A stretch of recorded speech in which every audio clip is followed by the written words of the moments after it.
Bonjour à tous, aujourd'hui je vais vous parler du processus de la tentation. C'est-à-dire comment Satan opère pour tenter les enfants de Dieu. Alors, premièrement, vous devez savoir et même vous réjouir que si Satan vient vous tenter, cela veut dire que vous ne lui appartenez pas. Donc il faut vous réjouir. Certains sont tristes quand Satan vient les tenter. Non! Si tu es chrétien et Satan ne vient jamais te tenter, pose-toi la question. Et tu es un vrai chrétien ou un bon chrétien. Mais s'il vient te tenter, ça veut dire que tu ne fais pas partie de son royaume. Et il veut t'arracher d'un autre royaume, c'est-à-dire le royaume de Dieu, pour t'emmener dans le sien. Donc c'est pour ça que Satan, il est là, on l'appelle le tentateur, il vient tenter les enfants de Dieu. Il ne tentera pas ceux qui lui appartiennent, parce qu'ils sont déjà dans son royaume. Donc je vais expliquer, développer comment Satan opère et agit par le biais de la tentation. Il y a un verset, nous allons lire un verset biblique pour démarrer. 1 Jean, le chapitre 2 et le verset 16. Car tout ce qui est dans le monde, la convoitise de la chair, la convoitise des yeux et l'orgueil de la vie, ne vient point du Père, mais vient du monde. Amen. Donc vous avez bien entendu que tout ceci vient du monde. Et qui règne dans le monde? Satan. Nous savons très bien. Donc tout cela, le but de Satan, c'est de nous faire tomber dans un de ces points. La convoitise de la chair, c'est par ça. La convoitise des yeux, c'est ce qu'on va voir avec tout à l'heure. Et l'orgueil. Donc je répète, si Satan vient vous tenter, c'est parce que vous ne lui appartenez pas.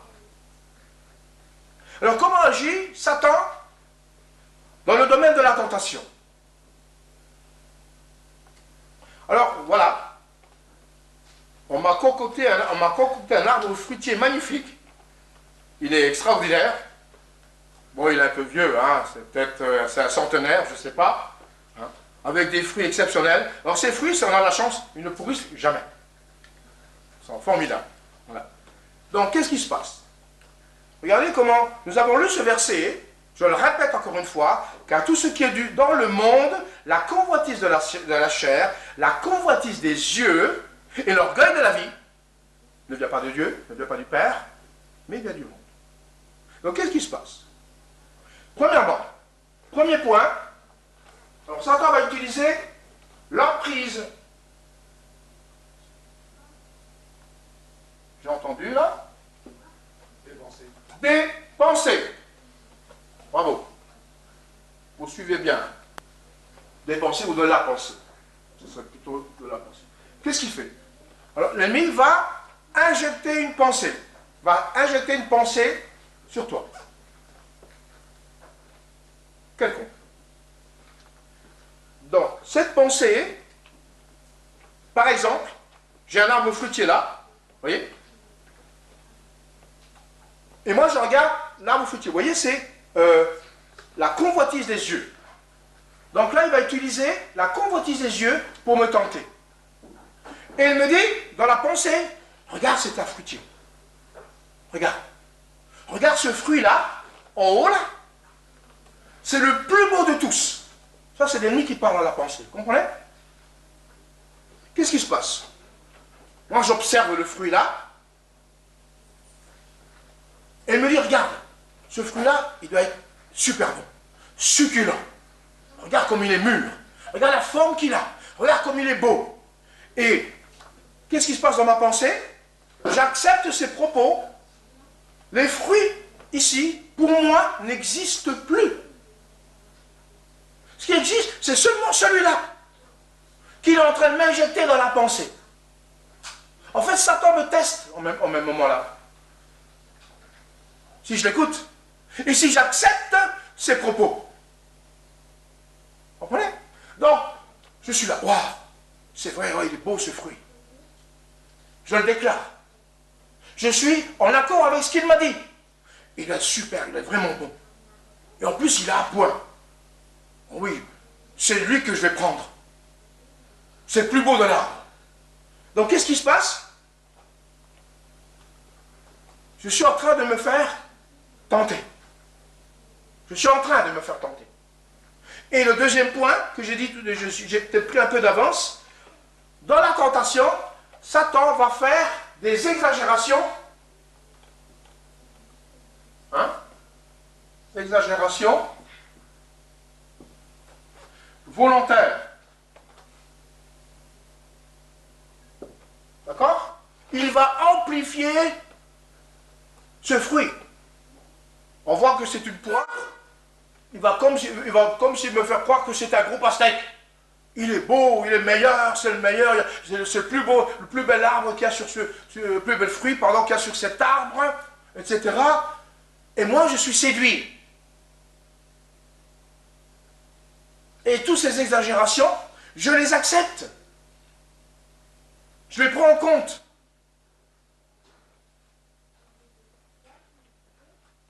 Qu'est-ce qui se passe? Satan va faire ceci. Il va faire quoi? Le troisième point, il va voir ma réaction par rapport à ses propos. Rappelez-vous, quand Satan a tenté Jésus, il n'a pas montré des petites choses. Si tu te prosternes, tout ce que tu vois là, je te donne, etc. Il a fait des exagérations énormes. Il veut donner, Satan voulait donner des choses à celui qui a tout créé. Vous comprenez? Et ça n'a pas fonctionné. Dieu merci. Alors le troisième point, c'est ça. Ouais. Il va voir notre réaction.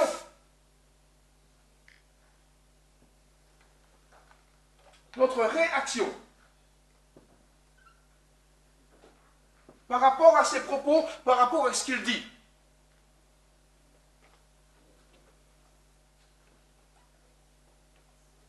Et là, il va continuer à pousser. Il voit que j'adhère à ses propos. Il voit que je suis séduit, parce que c'est le séducteur, je suis séduit par ce qu'il dit. Donc, je considère que ce fruit, là-dessus, c'est le plus beau de tous. Il est magnifique. Pour moi, il n'y a que celui-là qui compte. Donc, déjà, mes yeux sont fixés sur le fruit que Satan est en train de me proposer. Rappelez-vous, dans le jardin d'Éden, ça s'est passé comme ça. Et tous les autres fruits, je n'en tiendrai pas compte. Je le répète encore une deuxième fois. Parce qu'il a fait fixer mes yeux, ma pensée, sur ce fruit. Pour le moment, je le regarde. Et là, qu'est-ce qu'il va faire?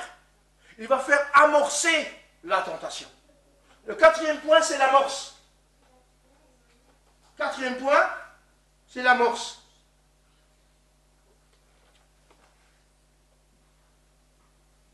De la tentation. C'est-à-dire, touche-le. Il est pour toi. Prends-le. Tu verras, tu vas te réjouir avec ce fruit. Il est merveilleux, magnifique. Je suis encore ici. Mais au moment, j'avance et je mets la main et je prends le fruit, je touche le fruit, pardon, je ne peux plus revenir en arrière. J'ai amorcé. Parce que j'ai fait une action par rapport à sa proposition. Vous comprenez? Et ça, c'est important de comprendre. Voilà comment le but de Satan, de nous séduire. Et il va dire, prends-le, touche-le. Alors je le prends. Une fois que je l'ai pris, qu'est-ce qui se passe? Il y a, je vais le consommer. Il y a consommation, c'est à quel point?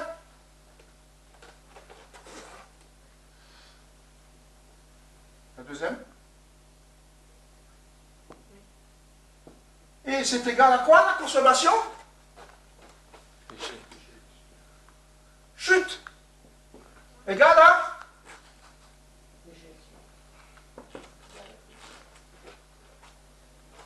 Vous voyez comment l'ennemi, il fait pour séduire un enfant de Dieu. On l'appelle le malin, c'est pas pour rien.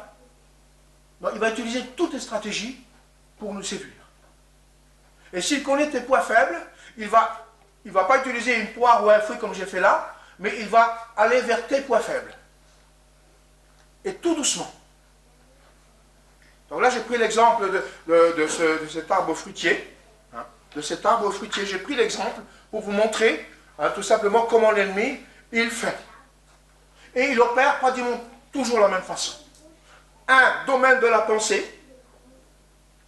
Deux, il exagère. Oh, tu vois, le fruit, par exemple, là, je parle d'un fruit, mais si c'est un jeune homme, tu vois, cette femme, c'est la plus belle femme du monde. Elle est pour toi, etc., etc. Et toi, tu dis, mais elle n'est pas chrétienne. Oui, mais elle t'aime, elle n'a pas mieux, etc. Elle est gentille, elle est sage. Vous comprenez? Il va exagérer dans tout le domaine-là pour te sortir du royaume de Dieu. Vous comprenez? Parce qu'il se dit, si je le piège une fois, il me sera facile de le piéger une deuxième fois. Et après une troisième fois, et après, il m'appartient.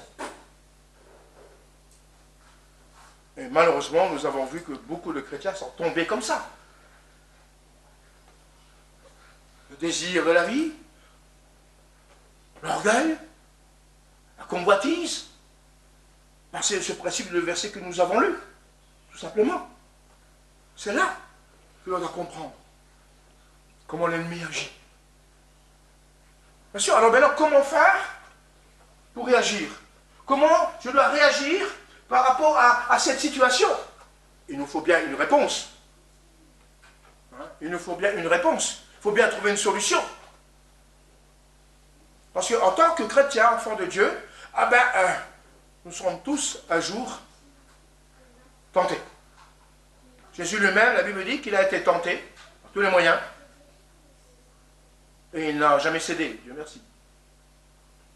Mais il a été tenté. Donc si Satan ne s'est pas gêné de tenter Jésus le Fils de Dieu, il ne se gênera pas de venir nous tenter, enfants de Dieu. Trop facile de dire, oui, mais j'ai été tenté, je ne savais pas me défendre, j'ai cédé. Non. Non. La Bible nous met en garde sur tout. La Bible nous met en garde. C'est important. Donc qu'est-ce qui se passe? Oui, alors souvent on entend cette expression, oui, mais tu sais, on est des pécheurs. Non. Non, non. On ne peut pas accepter ça. Alors, comment faire face à ce genre de situation? Et je me suis aperçu que beaucoup de chrétiens sont désarmés par rapport à ces situations. Ils ne savent pas comment faire. Alors certains, ils vont appeler leur pasteur, ou un frère de l'église, ou une sœur, c'est peut-être pas mauvais, mais s'il n'y a personne au bout du fil, vous allez faire comment? Vous ne pouvez pas dire au diable, écoute, reviens demain, je vais m'informer. Comment je vais me défendre? Non, non, ça ne marche pas comme ça. On doit être averti et préparé à se défendre contre les attaques du diable. Et la Bible nous dit ça. Donc on a des versets dans Romains 6, Romains 6, verset 11 jusqu'à 14. Alors, ainsi vous-même, regardez-vous comme morts au péché, et comme vivants pour Dieu en Jésus-Christ. Que le péché ne règne donc point dans votre corps mortel, et n'obéissez pas à ses convoitises. Ne livrez pas vos membres au péché comme des instruments d'iniquité, mais donnez-vous vous-même à Dieu, comme étant vivants de mort que vous étiez, et offrez à Dieu vos membres comme des instruments de justice. Car le péché n'aura point de pouvoir sur vous, puisque vous êtes non sous la loi, mais sous la grâce. Amen. Donc ce texte nous donne des réponses. Nous donne des réponses à quoi? Que le péché ne règne pas en nous et ne pas obéir aux convoitises, qui se réfère au verset que nous avons lu tout à l'heure dans l'épître de Jean, 1 Jean 2, 16. Important. Ne pas obéir aux convoitises. Ça veut dire qu'on sera toujours convoité, on va nous convoiter, on va essayer de nous faire tomber. Et ce n'est pas le voisin, c'est Satan. Il va peut-être utiliser votre voisin, ou la voisine, ou un autre membre de qui que ce soit de la famille, pour vous faire tomber. Mais derrière, c'est Satan. C'est là qu'il faut comprendre. Et il dit, que dit encore ce texte que nous avons lu? Ne livrez pas vos membres au péché comme arme pour l'injustice, mais livrez-vous vous-même à Dieu. La clé, elle est là dans le verset là. L'apôtre aussi démontre encore une fois ici la clé. Livrez-vous vous-même à Dieu. Si je me livre à Dieu, si mon âme, mon esprit, mon corps appartient à Dieu, sachant que mon corps est le temple du Saint-Esprit, Satan va essayer de toucher la pensée, mais ça va vite se stopper parce que j'aurai sur moi le casque du salut. Et la parole de Satan, elle aura aucune terre. Elle ne trouvera pas de terre. Elle ne portera pas de fruits en moi. Elle va mourir. Comprenez? Parce que ma vie est fondée en Christ, parce que je suis posé sur le rocher qui est Christ. Mais si je suis vacillant, pour l'ennemi c'est très facile. Et je le disais tout à l'heure, il va utiliser même les choses que vous aimez dans le monde, que vous appréciez plus que tout, ou que vous avez apprécié avant même d'être chrétien. Il va essayer de retourner là-dessus, toujours. Comme je disais, il connaît les points faibles. Il va chercher, s'il connaît votre point faible, c'est là-dessus qu'il va frapper. Alors qu'est-ce qu'il fait? On l'a dit tout à l'heure, il tape dans la pensée, etc.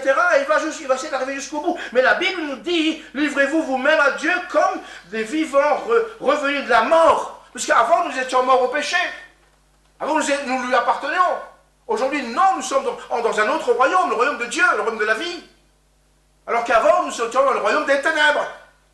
Et lui, qu'est-ce qu'il fait? Il veut nous repêcher, nous sortir, nous tirer du royaume de Dieu pour nous emmener dans son royaume. Parce qu'avant, on appartenait à son royaume. Oui, puisque tous ont péché, ils sont privés de la gloire de Dieu. Et Jésus est venu pour changer tout cela. Et il dit ceci, regardez, le péché ne dominera pas sur vous, le verset 14. Waouh! Comment faire pour que le péché ne domine pas sur moi? Comment je dois faire? Il n'y a pas de formule. Il n'y a aucune formule magique. Ça n'existe pas. Paul nous le dit là. Mais livrez-vous vous-même à Dieu. Je dois me livrer à Dieu pour que le péché s'éloigne de moi. Et plus je suis livré à Dieu, plus le péché est loin de moi. Et plus le péché est inefficace sur moi. Et il le dit après, il dit, car vous n'êtes pas sous la loi, mais sous la grâce. Quel privilège d'être sous la grâce, les amis. La grâce nous libère. La grâce nous transforme. La grâce nous change. Ça, c'est exceptionnel.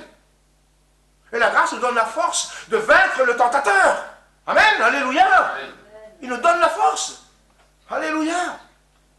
Mais oui. Parce que je sais que je peux le vaincre. Je sais que je peux le chasser. Je sais que je peux le faire fuir de ma vie et de mes pensées. Parce que je suis sous la grâce. Et la grâce, c'est Christ. La grâce et la vérité sont venues par Jésus-Christ, dit la parole. Et ça, on a besoin de comprendre cela. Donc la tentation n'aura pas d'effet sur moi à partir du moment où je suis imprégné de la présence de Dieu. Mais si mes yeux commencent à chercher les plaisirs, les beautés, les choses du monde, alors l'ennemi va dire, ah, il aime ça, et il va nous emmener dans ce domaine. Comme je vous ai donné l'explication par rapport avec cet arbre. Et il tape la pensée, etc. Pour ça, je vous encourage à être ferme. Nous sommes sous la grâce. Ce n'est pas parce que nous sommes sous la grâce que nous devons pécher. Loin de là, dit la parole. Au contraire, si tu es sous la grâce, accroche-toi au Seigneur et rends-lui grâce chaque jour. Chaque jour, chaque moment, chaque instant. Parce que nous avons la victoire. Nous avons la victoire sur l'ennemi, sur le tentateur. Et la tentation n'aura aucun effet sur moi, sur nous, lorsque notre vie est engagée et donnée à notre Seigneur. Alléluia. Amen. Gloire à Dieu. Merci de m'avoir écouté.